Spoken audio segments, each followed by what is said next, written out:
Hello दोस्तों, आज अपन बात करेंगे। आज है 25 दिसंबर और आज है मनु स्मृति दहन दिवस।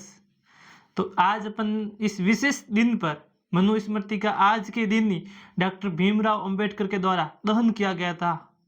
तो क्यों डॉक्टर भीमराव अंबेडकर ने मनु स्मृति चलाई? सबसे बड़ा रीज़न यही है कि जो किताबों से इतना प्रेम करते थे, किताबों से ही अपनी ज़िंदगी बनाई। लगभग 35,000 किताबें डॉक्टर भीमराव अंबेडकर के पास थी। किताबों से प्रेम करने वाले ने इतनी इतनी मतलब उनकी किताबों से लगन थी। फिर उन्होंने मनुस्मृति क्यों जलाई? तो बात करते हैं मनुस्मृति की। आज के ही दिन मनुस्मृति जलाई गई थी। पहले बात करेंगे कि मनुस्मृति है क्या। तो मनुस्मृति एक क्या है? कानूनी ग्रंथ था, ठीक है, जो मनु के द्वारा लिखा गया था। मनु स्मृति दो शब्दों से बना है, मनु प्लस स्मृति। मनु यानी मनु के द्वारा, और स्मृति का अर्थ है धर्मशास्त्र। एक क्या है? धार्मिक ग्रंथ है हिंदू धर्म का, संस्कृत भाषा में लिखा गया, जिसमें 12 अध्याय हैं। उनके बारे में बात करेंगे। तो मनु स्मृति डॉक्टर भीमराव अंबेडकर ने 25 दिसंबर 1927 को महाराष्ट्र के कोकण क्षेत्र के महाड़ गांव में डॉक्टर भीमराव अंबेडकर ने 25 दिसंबर 1927 को जलाई। और हर वर्ष 25 दिसंबर को क्या मनाया जाता है? मनु स्मृति दिवस मनाया जाता है। पहले बात करेंगे महाड़ सत्याग्रह। क्या था महाड़ सत्याग्रह? क्यों किया करना पड़ा? तो महाड़ सत्याग्रह, वहाँ पे एक तालाब था सवदार। उस तालाब में क्या था? दलितों को क्या पानी पीने का अधिकार नहीं था। पशु वहाँ से पानी पी सकते थे, ब्राह्मण क्षत्रिय वैसे तीनों वहाँ से पानी पी सकते थे, लेकिन दलित को वहाँ से पानी पीने का अधिकार नहीं था। तब डॉक्टर भीमराव अंबेडकर ने महाड़ सत्याग्रह किया, ताकि क्या हो, दलितों को पानी पीने का अधिकार मिले। और वहाँ पे मतलब दलितों को मंदिर में प्रवेश से वर्जित था। तब वहाँ पे आंदोलन किया गया था, और उसी महाड़ सत्याग्रह में ही, महाड़ गांव में ही डॉक्टर भीमराव अंबेडकर ने मनुस्मृति का दहन किया गया था। उनके द्वारा एक मतलब बड़ा गड्ढा खोदा गया 100 फीट का, बहुत बड़ा गड्ढा। उसमें उन्होंने मनुस्मृति के एक पन्ने को आग में जलाया, और उससे यह संदेश दिया कि मनुस्मृति जाति व्यवस्था का मनुस्मृति में क्या है?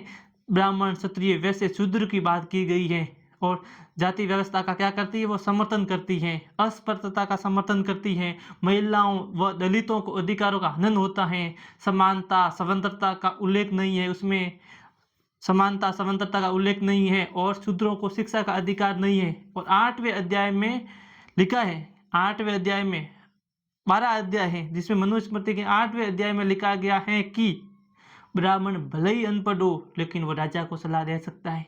शूद्र भले ही उसके पास कितनी योग्यता हो, कितना भी पढ़ा लिखा हो, लेकिन एक राजा को सलाह नहीं दे सकता है। तो इसमें क्या था? इसमें भेदभाव था, जाति के आधार पर हो, छुआछूत के आधार पर हो, महिलाओं को पढ़ने का अधिकार नहीं था, उन्हें वेद पढ़ने का अधिकार नहीं था। तब बाबा साहेब ने कहा कि ये जो कानूनी ग्रंथ है, विधि धर्म एक धर्मशास्त्र है, इसमें क्या है? ये सामाजिक समानता स्वतंत्रता का क्या करती है? विरोध करती है। और उस समय का ये धार्मिक मतलब एक कानूनी ग्रंथ माना जाता था मनुस्मृति। और मनुस्मृति को जलाने का ये भी रीजन था कि मतलब बाबा साहेब की ये भी सोच थी कि ये मनुस्मृति अब कोई पुराना ग्रंथ है, जिसमें भेदभाव का उल्लेख है, शूद्रों को कोई अधिकार नहीं है, समानता स्वतंत्रता का क्या है? हनन हुआ गया है, सामाजिक समानता का विरोध किया गया इसमें। तब बाबा साहेब ने क्या किया? इस मनुस्मृति को जलाया, और कहा कि अब भारत का संविधान ही सबसे ऊपर होगा, और संविधान में जिसमें समानता हो, महिलाओं को वोट का अधिकार हो, उन्हें पढ़ने का अधिकार हो। सबसे पहले अगर किसी देश में महिलाओं को वोट देने का अधिकार दिया गया, तो वो भारत के संविधान में दिया गया था। तब बाबा साहब ने इन कुरीतियों मतलब इतनी कुरीतियों कानून को विवश होकर क्या करना पड़ा? मनुस्मृति जलानी पड़ी।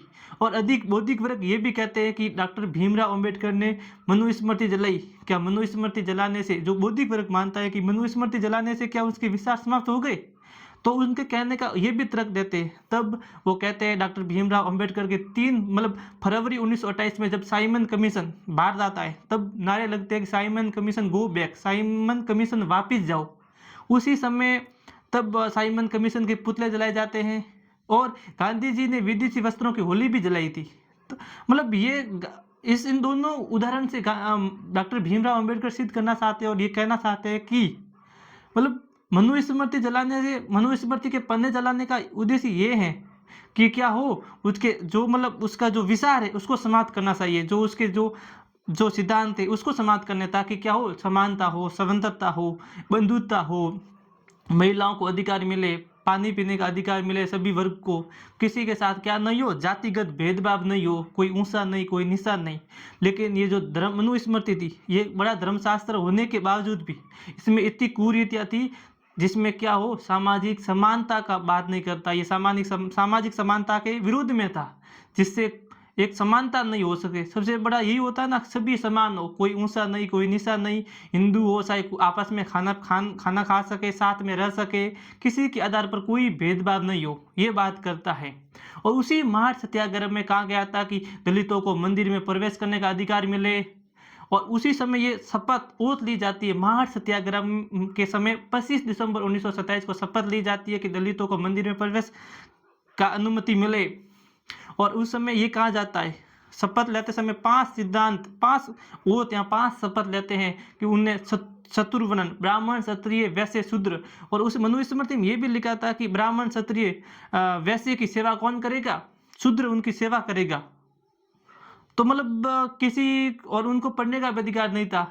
जाति भेद हिंदू धर्म में कलंक है, ऐसी कुछ कुरीतियाँ, बहुत सारी कुरीतियों के कारण डॉक्टर भीमराव अंबेडकर को 25 दिसंबर 1927 को मनुस्मृति जलानी पड़ी। और हर वर्ष 25 दिसंबर को क्या मनाई जाती है, मनुस्मृति दहन दिवस मनाया जाता है। तो दोस्तों, आज अपने बात की मनुस्मृति दहन दिवस की। आज के ही दिन 25 दिसंबर 1927 को महार सत्याग्रह के दौरान महाराष्ट्र के कोंकण क्षेत्र में मनुस्मृति का दहन किया गया था।